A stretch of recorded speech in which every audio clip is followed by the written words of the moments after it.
Praise the lord. మన ప్రభువును రక్షకుడైన యేసుక్రీస్తు నామమున మీ అందరికీ శుభములు తెలియచేస్తూ ఉన్నాను. దేవుని అపారమైన మహాకృపను బట్టి మీరందరూ క్షేమముగాను, ఆత్మీయముగాను, ఆరోగ్యముగాను అన్ని విషయంలో వర్ధిల్లుతున్నారని నమ్ముతూ ప్రభును స్తుతిస్తూ ఉన్నాను. ప్రియ దేవుని బిడ్డలారా, దేవుడు మరి ఒక సమయమును ఆయన వాక్యమును ధ్యానించుకునటానికి దేవుడు మనకు అనుగ్రహించి ఉన్నాడు. ఈ వర్తమానములు మీకు దీవెనకరముగాను ఆత్మీయకరముగాను ఉన్నవని మేము నమ్ముతూ ప్రభు నామమును స్తుతిస్తూ ఉన్నాం. ఈ ప్రశస్తమైన సమయమున చిన్న ప్రార్థన చేసుకొని దేవుని వాక్యంలోనికి ముందుకు కొనసాగుదాం. ప్రార్థన. ప్రేమగల మా తండ్రి, దయగల మా ప్రభువా, నీ ఘనమైన నామమునకు వందనములు స్తోత్రములు చెల్లిస్తూ ఉన్నాం. మనుషుడు రొట్టె వలన మాత్రమే కాదు, కానీ మీ నోట నుండి బయలుదేరు ప్రతి మాట వలన బ్రతుకునని నీ వాక్యం తెలియచేస్తున్నది. ఈ సమయమున నీ వాక్యము కొరకు మా హృదయములను మేము సిద్ధపరచుకుంటుండగా వినగలిగిన చెవులను, గ్రహించగలిగిన మనస్సును మీరు మాకు అనుగ్రహించి నీ వాక్యములో ఉన్న గూఢార్థమైన మర్మములను మీరు మాకు బయలుపరచుమని యేసు జీవము గల నామమున ప్రార్థించి పొందుకొని ఉన్నాము తండ్రి, ఆమేన్. ప్రియ దేవుని బిడ్డలారా, నాతో పాటు మీ బైబిల్ గ్రంథాలు ఉన్నట్లయితే నేటి ధ్యానము నిమిత్తమై ఆదికాండ గ్రంథం 17వ అధ్యాయము మొదటి వచన భాగమును మనము ధ్యానించుకుందాం. అబ్రహాము 99 ఏండ్ల వాడైనప్పుడు యెహోవా అతనికి ప్రత్యక్షమై, నేను సర్వశక్తిగల దేవుడనై ఉన్నాను, నా సన్నిధిలో నడుచుచు నిందారహితుడవై ఉండుము. ఈ దినమున మన ధ్యానాంశము సర్వశక్తిగల దేవుడు. దేవుని బిడ్డలారా, ఆదికాండ గ్రంథము నుండి ప్రకటన గ్రంథం వరకు దేవుడు ఆయా సమయాల్లో, ఆయా సందర్భాల్లో, ఆయా సన్నివేశాల్లో దేవుడు తన ప్రజలకు తాను ఏమై ఉన్నాడో తాను వ్యక్తపరుస్తూ ఉన్నాడు. నిర్గమకాండము 3వ అధ్యాయములో గొర్రెల మందను మేపుకుంటున్నటువంటి మోషేతో దేవుడు పలికి ఉన్న మాట, మోషే, నేను ఉన్నవాడును అనువాడనై ఉన్నానని జ్ఞాపకం చేశాడు. అప్పుడు మోషేకు ఉన్నటువంటి ఒక గొప్ప ప్రశ్న, దేవా, నీ ప్రజల యొద్దకు నేను వెళ్ళగలగటానికి సిద్ధంగా ఉన్నాను, నీ ప్రజలతో నేను మాట్లాడటానికి సిద్ధంగా ఉంటూ ఉన్నాను. అయితే నీ ప్రజలు నీ దేవుడు ఎవరు అని నన్ను ప్రశ్నించగలిగితే నేనేమి ప్రత్యుత్తరం ఇవ్వాలి? అందుకు దేవుడు మోషేతో ఇచ్చిన ప్రత్యుత్తరము, నేను ఉన్నవాడును అనువాడనై ఉన్నానని జ్ఞాపకం చేశాడు. ఐ యామ్ ది అడోనాయ్ అన్న విషయాన్ని దేవుడు మోషేకు బయలుపరుస్తున్నాడు. ప్రకటన గ్రంథము 1వ అధ్యాయములో పద్మాసు ద్వీపములో అపోస్తులైనటువంటి యోహాను పడద్రోయబడినప్పుడు ప్రభువైనటువంటి యేసుక్రీస్తు అపోస్తులైనటువంటి యోహానుకు ప్రత్యక్షమై, ఇదిగో నేను అల్ఫయు ఒమేగనై ఉన్నాను, ఇదిగో నేను నిత్యము జీవించుచున్న దేవుడనై ఉన్నాను అన్న విషయాన్ని దేవుడు భక్తుడైన యోహానుకు బయలుపరుస్తున్నాడు. పాత నిబంధన గ్రంథం అంతటిలో దేవుడు తన ప్రజలైనటువంటి ఇశ్రాయేలులకు తాను ఏ రీతిగా బయలుపరుచుకున్నాడు అంటే, ఇదిగో నేను మీ పితరుల దేవుడనై ఉన్నాను అన్న విషయాన్ని దేవుడు జ్ఞాపకం చేశాడు. అనగా నేను అబ్రహాము, ఇస్సాకు, యాకోబుల దేవుడనై ఉన్నానని. దేవుని బిడ్డలారా, ఆదికాండము 17వ అధ్యాయంలో దేవుడు అబ్రహామునకు ప్రత్యక్షమై, అబ్రహాము, నేను సర్వశక్తిగల దేవుడనై ఉన్నాను అన్న విషయాన్ని జ్ఞాపకం చేస్తున్నాడు. I am the Almighty God, I am the El Shaddai. హీబ్రూలో ఎల్ షెడాయ్ అన్న మాటకు అర్థము ఎల్ అనగా దేవుడు, షెడాయ్ అనగా బౌంటిఫుల్, ది పవర్ఫుల్ గాడ్. దేవుని బిడ్డలారా, మనము ఆరాధిస్తున్నటువంటి దేవుడు ఆయన సర్వశక్తిగల దేవుడై ఉన్నాడు. ఆయన లేని వాటిని ఉన్న వాటిగాను, ఉన్న వాటిని లేని వాటిగాను మార్చడానికి సర్వాధికారము, సర్వశక్తిగల దేవుడై ఉన్నాడు అన్న విషయాన్ని దేవుడు ఈ ఉదయమున, ఈ సమయమున మనకు జ్ఞాపకం చేస్తూ ఉన్నాడు. బహుశా ఎందుకు ఈ విషయాన్ని అబ్రహాముకు దేవుడు జ్ఞాపకం చేశాడు అంటే, అబ్రహాముకు దేవుడు ప్రత్యక్షమై ఉన్నటువంటి వయస్సు 99 సంవత్సరాల వయసులో. ఆ సమయంలో అబ్రహాముకు కుమారుడు లేడు ప్రియులారా. సారా ఏమో ఇదిగో నా గర్భము మృతతుల్యమైనది, ఇదిగో నేను నా కుమారుని కంటానా అన్నటువంటి అవిశ్వాసములో, అనుమానములో తను ముందుకు కొనసాగుతూ ఉంటుంది. దేవుడు అన్నాడు, యెహోవాకు అసాధ్యమైనది ఏదైనా ఉన్నదా? దేవుడు అబ్రహాముకు జ్ఞాపకం చేస్తున్నాడు, అబ్రహాము ఇదిగో నీ సంతానమును ఆకాశంలోని నక్షత్రముల వలె విస్తరింపజేస్తాను, ఇదిగో సముద్రములోని ఇసుక రేణువుల వలె నీ సంతానమును నేను విస్తరింపజేస్తానని వాగ్దానం చేశాడు. ఆ వాగ్దానములన్నిటిని నెరవేర్చటానికి, నీ సంతానమునంతటిని విస్తరింపచేయటానికి, నిన్ను అత్యధికముగా ఆశీర్వదించటానికి నేను సర్వశక్తిగల దేవుడనై ఉన్నానని దేవుడు అబ్రహాముకు జ్ఞాపకం చేస్తూ ఉన్నాడు. దేవుని బిడ్డలారా, ఈ దినమున మన జీవితములో దేవుడు ఆయన సర్వశక్తిగల దేవుడై ఉన్నాడు. బహుశా ఎలాంటి పరిస్థితుల గుండా మనం వెళుతున్నామో అది మనకు తెలుసు. దేవుని బిడ్డలారా, దేవుడు మన ప్రతి పరిస్థితిని ఆయన మార్చటానికి, ప్రతి కలిమిలో నుండి దేవుడు మనల్ని సమృద్ధిలోనికి తీసుకొని రావటానికి, ప్రతి సమస్యల్లో నుండి దేవుడు మనకు సమాధానమునివ్వటానికి, మూయబడినటువంటి ప్రతి ద్వారమును దేవుడు తెరవటానికి ఆయన సర్వశక్తిగల దేవుడై ఉన్నాడని ఈ సమయమున ప్రభు మనకు జ్ఞాపకం చేస్తున్నాడు. ఆదికాండ గ్రంథం 17వ అధ్యాయములో ఈ సర్వశక్తిగల దేవుడు ఆయన చేయు కార్యములేమిటో కొన్నింటిని మీ ముందుకు తీసుకొని రావాలని ప్రభు ఆశపడుతూ ఉన్నాడు. ఆదికాండము 17వ అధ్యాయము 5వ వచనం, మరియు ఇక మీదట నీ పేరు అబ్రాము అనబడదు, నిన్ను అనేక జనములకు తండ్రిగా నియమించితిని గనుక నీ పేరు Abraham అనబడును. The Almighty God has the power to transform lives. సర్వశక్తిగల దేవుడు ఆయన జీవితాలను మార్చటానికి శక్తిగలవాడై ఉన్నాడు అన్న విషయాన్ని మీకు తెలియజేస్తున్నాను. ఇర్మియా గ్రంథం 18వ అధ్యాయంలో మన దేవుడు ఆయన పరమ కుమ్మరి, మనమందరము ఆయన చేతిలో ఒక మంటివారమై ఉంటూ ఉన్నాం అన్న విషయాన్ని ప్రభు జ్ఞాపకం చేస్తున్నాడు. ఆయన పరమ కుమ్మరిగా ఆయన మనల్ని నిర్మించాడు. ఆయన మనల్ని విచ్ఛిన్నము చేయటానికి, తిరిగి మనల్ని నిర్మించటానికి, మన జీవితాలను కట్టడానికి, మన జీవితాలను మార్పులోనికి తీసుకొని రావటానికి ఆయనకు మాత్రమే అధికారం ఉన్నది అన్న విషయాన్ని మీకు తెలియజేస్తున్నాను. అందుకే దేవుడు జ్ఞాపకం చేస్తున్న మాట, ఇదిగో చూడుము మీరు నా అరచేతుల మీద చెక్కబడి ఉన్నారు. దేవుడు మనందరినీ కూడా ఆయన అరచేతుల్లో ఆయన మనల్ని రూపించాడు ప్రియులరా. ఆయన పరమ కుమ్మరి కనుక ఆయన చేతుల్లో మనం అందరము సృష్టించబడినటువంటి ఒక పాత్రలమై ఉన్నాము. ఆయన మనల్ని మార్చటానికి ఆయనకు మాత్రమే అధికారము కలదు.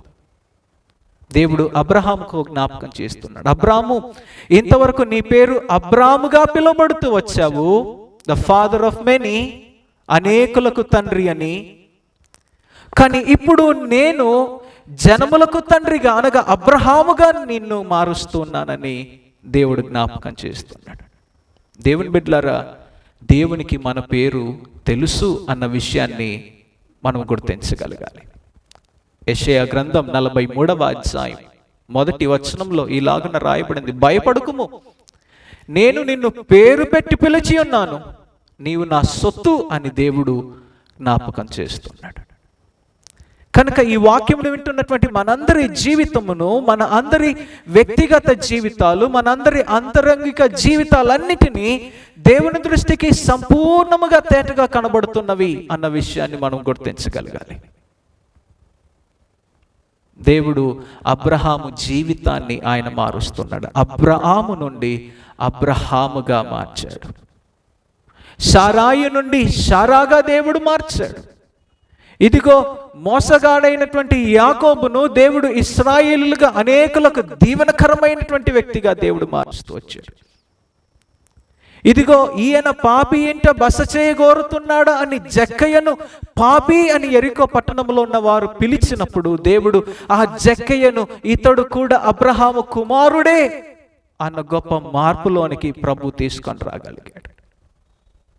ఇదిగో ఒకప్పుడు హింసకుడును హానికరుడును దూషకుడైనటువంటి పాపుల్లో ప్రధాన పాపి అయినటువంటి సౌలును దేవుడు పౌలుగా మార్చాడు. ఆయన జీవితాలను మార్చటానికి సర్వశక్తి గల దేవుడు అన్న విషయాన్ని ప్రభు జ్ఞాపకం చేస్తున్నాడు.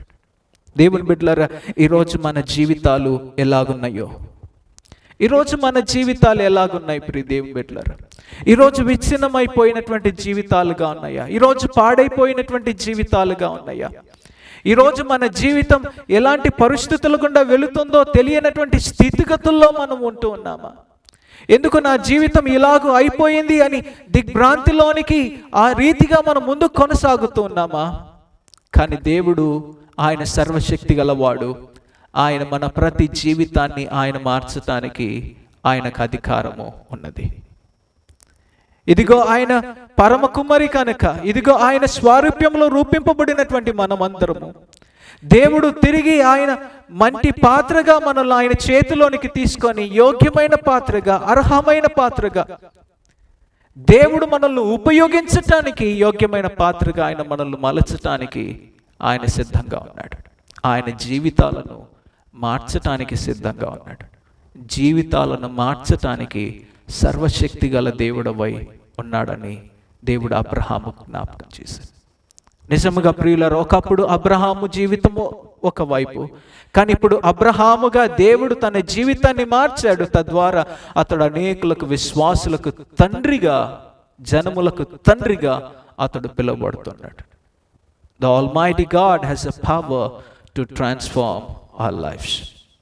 అందుకే దావీదు ఒక మాట అంటాడు, ఇదిగో మనుషుల చేతుల్లో పడటము కన్నా దేవుని చేతుల్లో అనగా యెహోవా చేతుల్లో పడటం మంచిది అంటాడు. ఆయన సర్వశక్తి గల దేవుడు, ఆయన పరమ కుమ్మరి. ఆయన చేతుల్లోనికి మన జీవితాలను అప్పగించగలిగితే మరి నూతనమైన పాత్రగా మార్చటానికి, నిర్మించటానికి దేవుడు సిద్ధంగా ఉన్నాడు. He is ready to transform our lives.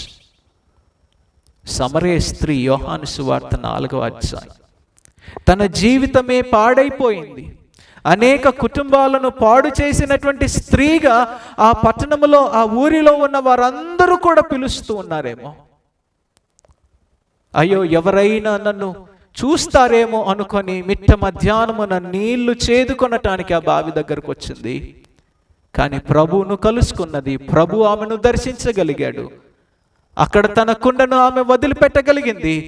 తిరిగి వెళ్తూ ఆమె ఒక మంచి బోధకురాలిగా, సువార్తికురాలిగా మార్చబడింది. నేను అంటాను ప్రియ దేవుని బిడ్డలారా, once she was a prostitute, but now she was a preacher of the Lord Jesus Christ. ఒకప్పుడు ఆమె ఒక వ్యభిచారిగా కుటుంబాలను పాడు చేసే రీతిగా ఉంటున్నదేమో, కానీ ఇప్పుడు ప్రభు సువార్తికురాలిగా దేవుడు ఆమె జీవితాన్ని ఆయన మార్చగలిగాడు. Because He is the Almighty and He has the power to transform lives. రెండవది, సర్వశక్తి గల దేవుడు ఆయన జీవితాలను మార్చటం మాత్రమే కాదు, కానీ ఆయన వాగ్దానములను చేయువాడు. ఆదికాండము 17వ అధ్యాయము 8వ వచనం, నీకును నీ తరువాత నీ సంతతికిని నీవు పరదేశి అయ్యున్న దేశమును అనగా కనానును దేశమంతటికిని నిత్య స్వాస్యముగా ఇచ్చి వారికి దేవుడనయ్యుందునని అతనితో చెప్పెను. God is faithful in his promises. ఒకటి, సర్వశక్తి గల దేవుడు ఆయన జీవితాలను మార్చటానికి అధికారము గలవాడు. రెండవది, సర్వశక్తి గల దేవుడు ఆయన వాగ్దానములను చేయువాడు. దేవుని బిడ్డలారా, మనుషులు చాలా వాగ్దానాలను చేస్తూ ఉంటారు. మనుషులు చేసినటువంటి వాగ్దానాలు కొంతకాలము తర్వాత, కొంత సమయము తర్వాత వారు మరచిపోయి, అయ్యో నేను ఈ వాగ్దానము చేశానా అన్న తిరిగి ప్రశ్నను మరకే వేస్తూ ఉంటారేమో. కానీ దేవుడు ఒక్కసారి ఆయన వాగ్దానము చేసిన తర్వాత ఆ వాగ్దానము నెరవేర్చటానికి ఆయన సిద్ధంగా ఉంటాడు. అందుకే బైబిల్లో రాయబడింది, ఆయన మాట తప్పుటకు నరుడు కాదు. చాలాసార్లు మన వాగ్దానాలు అన్నీ కూడా మాటలు మార్చేటువంటి రీతిగా ఉంటాయేమో ప్రియ దేవుని బిడ్డలారా, కానీ దేవుడు ఒక్కసారి ఆయన వాగ్దానము చేయగలిగితే ఆయన వాగ్దానము నెరవేర్చేంత వరకు ఆ వాగ్దానములు బహు నమ్మకమైన వాడిగా, స్థిరుడిగా కనబడుతున్నాడు. దేవుడు అబ్రహాముతో మాట్లాడుతున్న, అబ్రహాము, ఇదిగో కనాను దేశమును నీకును నీ సంతతికిని వారికి దానిని స్వాస్థ్యముగా నేను మీకు అనుగ్రహిస్తానని దేవుడు జ్ఞాపకం చేస్తున్నాడు. దేవుని బిడ్డలారా, అబ్రహాము, ఇస్సాకు, యాకోబులు, మోషే ఆ కనాను దేశాన్ని వారు స్వతంత్రించుకొనలేకపోయినా కానీ దేవుడు వారి సంతానమైనటువంటి వారి ముందున్నటువంటి తరాలకు దేవుడు దానిని అనుగ్రహించున్నాడు. కారణం ఇశ్రాయేలులు మంచివారు అని కాదు, కానీ కారణం ఇశ్రాయేలు దేవుని ఆజ్ఞలకు భయపడినటువంటి వారు అని కాదు, కానీ ఇశ్రాయేలు దేవుణ్ణి ఎన్నో పర్యాయములు వారు అరణ్యంలో శోధించినప్పటికీ, ఎన్నో పర్యాయములు దేవుని మీద తిరుగుబాటు చేసినప్పటికీ, ఎన్నో పర్యాయములు మోషే మీద తిరుగుబాటు చేసినప్పటికీ దేవుడు తన పితరులతో అనగా అబ్రహాముతో చేసిన నిబంధనను, అబ్రహాముతో చేసిన ఆ వాగ్దానమును నెరవేర్చడానికి ఇశ్రాయేలు అయినటువంటి వారికి ఆ కనాను దేశమును ఆయన వారికి బహుమానముగా అనుగ్రహిస్తూ వచ్చాడు, ఒక స్వాస్థ్యముగా అనుగ్రహిస్తూ ఉన్నాడు. ద్వితీయోపదేశ కాండము 11వ అధ్యాయం 11వ వచనంలో రాయబడింది, ఆ దేశము కొండలు లోయలు కలిగిన ప్రదేశం. 12వ వచనం, ఆ దేశము యెహోవా లక్ష్యపెట్టు దేశమని వాక్యము తెలియచేస్తుంది. 12వ వచనంలో మరలా యెహోవా కనుదృష్టి కలిగినటువంటి ఆ దేశం అని రాయబడుతుంది. ఇశ్రాయేలు ఎన్నడూ కూడా వారు విత్తనటువంటి ఆ దేశాన్ని, వారు కష్టపడనటువంటి ఆ దేశాన్ని దేవుడు ఇశ్రాయేలుకు ఒక వాగ్దానముగా, ఒక బహుమానముగా దేవుడు వారికి అనుగ్రహిస్తూ ఉన్నాడు. ఈ మాటలు వింటున్న ప్రియ దేవుని బిడ్డలారా, ఈ శ్రేష్టమైనటువంటి సమయమున దేవుడు మీ జీవితంలో ఆయన ఏ వాగ్దానమునైతే ఆయన చేసి ఉన్నాడో ఆ వాగ్దానమును నెరవేర్చడానికి దేవుడు సిద్ధంగా ఉంటూ ఉన్నాడు.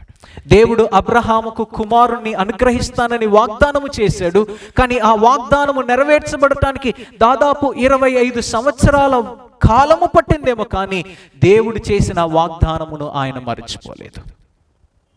అందుకే బైబిల్లో రాయబడింది యెషయా గ్రంథంలో, దేవుని నోట నుండి వచ్చే ప్రతి మాట అది నిష్ఫలముగా వెనుదిరుగక విత్తువానికి విత్తనమును అనుగ్రహించునని రాయబడుతుంది.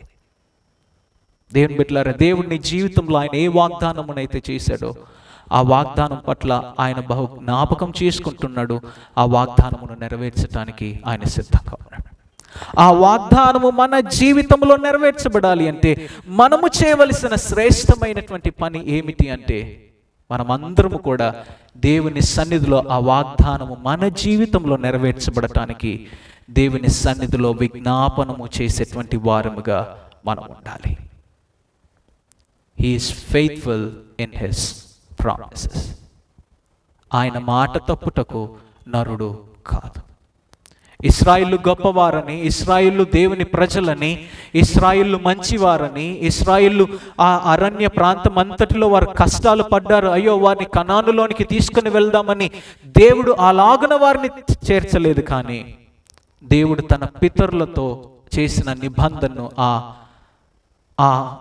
ఆయన చేసిన ఆ వాగ్దానమును దేవుడు జ్ఞాపకం చేసుకొని దేవుడు ఇశ్రాయేలుకు ఆ కనాను దేశమును వారికి ఒక స్వాస్థ్యముగా ఆయన అనుగ్రహిస్తున్నాడు. దేవుని బిడ్డలారా, దేవుడు నీకు నాకు కూడా ఆయన ఒక వాగ్దానం చేసి ఉన్నాడు.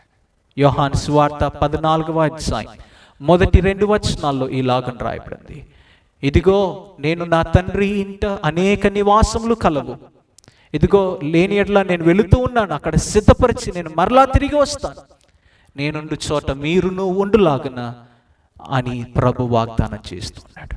దేవుని బిడ్డలారా, దేవుడు మనందరికీ పరలోక రాజ్యాన్ని ఒక స్వాస్థ్యముగా, ఆయన పరలోక రాజ్యాన్ని ఒక వాగ్దానముగా దేవుడు మనకు అనుగ్రహించడానికి సిద్ధంగా ఉన్నాడు. ఆ వాగ్దానము నీ కొరకే అన్న విశ్వాసాన్ని కలిగి ముందు కొనసాగు. తద్వారా దేవుని రాజ్యమును స్వతంత్రించుకునేంత వరకు ఆ వాగ్దానమును బట్టి మనం ప్రార్థిద్దాం. అప్పుడు దేవుడు ఆ వాగ్దానమును మన జీవితంలో నెరవేర్చడానికి ఆయన సిద్ధంగా ఉన్నాడు. అందుకే 127వ కీర్తనలో 2-3 వచనాల్లో ఇలాగున రాయబడింది, తన ప్రియులు నిద్రించుచుండగా ఆయన వారికి ఇచ్చుచున్నాడు. ఇశ్రాయేలులను బట్టి దేవుడు వారిని కనానులోనికి తీసుకొని వెళ్ళలేదు ప్రియులరా. తన ప్రియులైనటువంటి అబ్రహాము, ఇస్సాకు, యాకోబులకు దేవుడు చేసిన వాగ్దానం, ఆ ప్రమాణమును బట్టి దేవుడు వారిని కనానులోనికి నడిపిస్తూ వచ్చాడు. మూడవది, సర్వశక్తి గల దేవుడు ఆయన ఇచ్చువాడై ఉన్నాడు. ఆదికాండము 17వ అధ్యాయము 16వ వచనాన్ని మనము చదువుకుందాం. నేను ఆమెను ఆశీర్వదించి ఆమె వలన నీకు కుమారుణ్ణి కలుగచేసేదను. నేను ఆమెను ఆశీర్వదించుదును, ఆమె జనములకు తల్లి అయి యుండును, జనముల రాజులు ఆమె వలన కలుగుదురని అబ్రహాముతో చెప్పెను. మూడవది, సర్వశక్తి గల దేవుడు ఆయన ఇచ్చువాడై ఉన్నాడు. Our God whom we serve is the richest God. అందుకే పౌలు భక్తుడు అన్నటువంటి మాట ఫిలిప్పీలకు రాసిన పత్రిక 4వ అధ్యాయంలో, కాగా క్రీస్తు యేసు తన మహిమైశ్వర్యము చొప్పున ఆయన కృపలో మీ ప్రతి అవసరమును తీర్చును అని దేవుడు వాగ్దానం చేస్తున్నాడు. Our God is richest God. Our God is a God who knows our needs and our desires. మనం ఆరాధిస్తున్న దేవుడు మన కోరికలు, మన ఆశలు, మన తలంపులు, మన ఆలోచనలు ఏమిటో, మన ప్రార్థన మనవులేమిటో దేవునికి తెలుసు ప్రియులారా. తగిన సమయంలో దానిని ఇవ్వటానికి ఆయన సిద్ధంగా ఉన్నాడు. దేవుడు అబ్రహాముతో జ్ఞాపకం చేస్తున్నాడు, అబ్రహాముకు వాగ్దానం చేస్తున్నాడు, అబ్రహాము ఇదిగో నేను సర్వశక్తి గల దేవుడనయ్యా, ఇదిగో సారా ఇక గర్భమును ధరిస్తుందా, ఇదిగో కుమారుణ్ణి కంటుందా అన్నటువంటి అపోహలో, అనుమానములో మీరు ఉంటున్నారేమో. నేను చెప్తూ ఉన్నాను, నేను ఆమెకు ఒక కుమారుణ్ణి ఇవ్వబోతున్నాను. I will give a son to her. నేను మీకు ఒక కుమారుని ఇవ్వబోతున్నాను, నేను నీకు ఒక కుమారుని ఇస్తూ ఉన్నాను, అతనికి ఇస్సాకు అని నీ పేరు పెడతావు. ఇదిగో అతని వలన అనేకులు కూడా దీవించబడతారు అని దేవుడు అబ్రహాముకు జ్ఞాపకము చేస్తున్నాడు. 127వ కీర్తన 3వ వచనంలో రాయబడింది, కుమారులు యెహోవా అనుగ్రహించు స్వాస్థ్యము, గర్భఫలము ఆయన ఇచ్చు బహుమానం.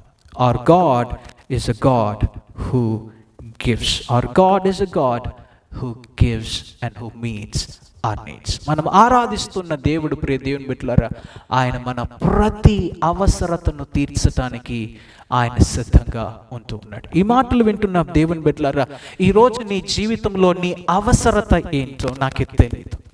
ఈరోజు నీవు దేన్ని బట్టి దేవుని సన్నిధిలో విజ్ఞాపనము చేస్తున్నావో నాకైతే తెలియదు. కానీ దేవుడు చూడగలుగుతున్న దేవుడు, ఆయన కనులున్న దేవుడు, ఆయన సర్వమును గమనిస్తూ ఉన్న దేవుడు, ఆయన నీ ప్రతి అవసరతను ఆయన చూస్తూ ఉన్నాడు. కనుక తగిన సమయంలో దేవుడు మీ అవసరతలను తీర్చడానికి ఆయన సిద్ధంగా ఉన్నాడు. అబ్రహాము యొక్క విశ్వాసం అదే. ఇదిగో మొరయ్య కొండ మీదికి తన కుమారుని తీసుకొని బలిగా అర్పించటానికి అబ్రహాము ప్రయాణం అవుతున్నప్పుడు, కుమారుడైనటువంటి ఇస్సాకు, ఇదిగో తండ్రి బలికి కావలసినటువంటి కట్టెలున్నాయి, నిప్పు ఉంది, కావలసినటువంటి అవన్నీ కూడా ఉన్నాయి, సిద్ధముగా ఉన్నాయి. కానీ బలికి కావలసినటువంటి గొర్రెపిల్ల ఏది అంటే, అబ్రహాముకున్న శ్రేష్టమైన విశ్వాసం, ఆ నమ్మకం ఏంటంటే, యెహోవా ఈరే, యెహోవాయే చూచుకో. The Lord is He is the Jehovah Jireh and he will provide. దేవుడు బిడ్డలారా, అలాంటి చక్కటి విశ్వాసం మనలో కనుక ఉండగలిగితే దేవుడు మన ప్రతి అవసరతలను ఆయన తీర్చడానికి ఆయన సిద్ధంగా ఉంటూ ఉన్నాడు. కనుక ఈ శ్రేష్టమైనటువంటి సమయంలో నీ ప్రతి అవసరత ఏంటో దేవునికి తెలుసు కనుక, అందుకే 34వ కీర్తన 10వ వచనంలో ఇలాగ రాయబడింది, సింహపు పిల్లలు లేమి గలవై ఆకలి కొనునేమో కానీ యెహోవాను ఆశ్రయించు వారికి ఏ మేలు కొదువయ్యుండదు అని దేవుడు జ్ఞాపకం చేస్తున్నాడు. అబ్రహాము యొక్క అవసరత ఏంటో దేవునికి తెలుసు. ఇదిగో అబ్రహాముకు కుమారుని కనటానికి వయస్సు అయిపోయింది, సారా కుమారుని కనటానికి ఆమె గర్భము మోయబడింది, ఇదిగో ఆమె గర్భము మృతచిల్లమైపోయింది. కానీ దేవుడు అన్నాడు, నేను సర్వశక్తి గల దేవుడనయ్యా.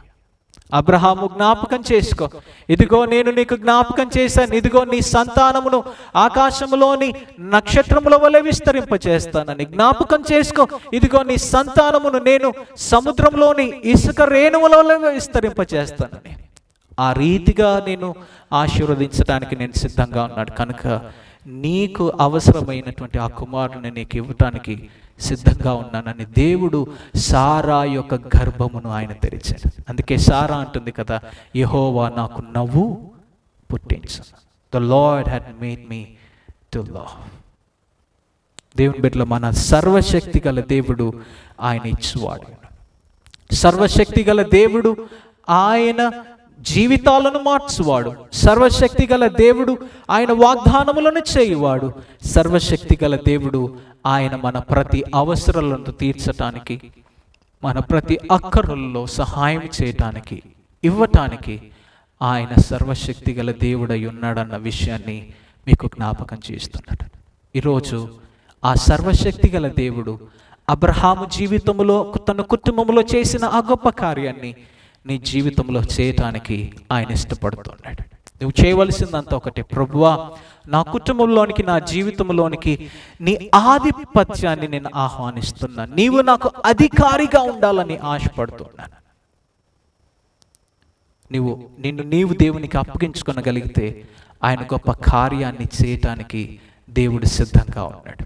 దేవుడు ఈ మాటలను దీవించునుగాక. ప్రార్థన. ప్రేమగల తండ్రి, దయగల మా ప్రభువా, నీకు వందనాలు చెల్లిస్తున్నా. ఈ సమయమున నీవు ఏమై ఉన్నావో, మా జీవితంలో ఏం చేయటానికి సిద్ధముగా ఉన్నావో మీ వాక్యము చేత మమ్మల్ని దర్శించినందును బట్టి నీకు వందనాలు. మా జీవితాలను మార్చండి. మీరు మా పట్ల చేసిన ప్రమాణములను, వాగ్దానములను మీరు నెరవేర్చి మీరు మహిమ పొందండి ప్రభువా. అలాగనే నాయన మా అవసరతలేంటో మీకు గుర్తెరిగి ఉన్నారు ప్రభువా. మా ప్రతి అవసరతలు మీరు తీర్చి మీరు మహిమ పొందమని మేము ప్రార్థిస్తాం. ఈ వర్తమానం విన్నటువంటి ప్రతి నీ బిడ్డను మీరు దర్శించినందును బట్టి దేవానికి వందనాలు చెల్లిస్తున్నాం. ఆశీర్వదించండి, దీవించమని మేము ప్రార్థిస్తున్నాం ప్రభువా. నాయన ఎంతమంది అయితే ప్రభువా ఏ అవసరతలను బట్టి అయితే మీ సన్నిధిలో విజ్ఞాపనం చేస్తున్నారో ప్రతి అవసరతను యెహోవా ఈరేగా మీరు తీర్చమని ప్రార్థిస్తున్నాం. ఎంతమంది అయితే అనారోగ్య పరిస్థితుల్లో ఉంటున్నారో ప్రభువనైనా యెహోవా రఫగా మీ గాయపడిన హస్తం చేత మీరు వారిని తాకమని మేము ప్రార్థిస్తాం. మా అందరి జీవితాలను మీ కృపగల హస్తాలకు అప్పచెప్తూ యేసు శక్తిగల నామమున ప్రార్థించి పొందుకొని ఉన్నాము తండ్రి, ఆమేన్. ఆశీర్వాదం. మన పరమ తండ్రి అయిన దేవుని యొక్క ప్రేమ, కుమారుడును రక్షకుడైన యేసుక్రీస్తు యొక్క కృప, పరిశుద్ధాత్మ త్రియేక దేవుని యొక్క అన్యోన్య సహవాసం ఇప్పుడు నువ్వు ఎల్లప్పుడూ వాక్యమును విన్నటువంటి ప్రతి నిబిడకును సదాకాలము తోడయ్యండి నడిపించునుగాక. ఆమేన్. ప్రియ దేవుని బిడ్డలారా, మీ ప్రార్థన అవసరతలు ఉన్నట్లయితే మాకు తెలియచేయండి. మా పేరు Reverend R. William Carey, Kurnool, Andhra Pradesh, India. మీ ప్రార్థన అవసరతల కొరకు మా ఫోన్ నంబర్ 7207555990 మరి ఒకటి 6302860464. దేవుడు మీ అందరికీ తోడైండి నడిపించునుగాక. ఆమేన్.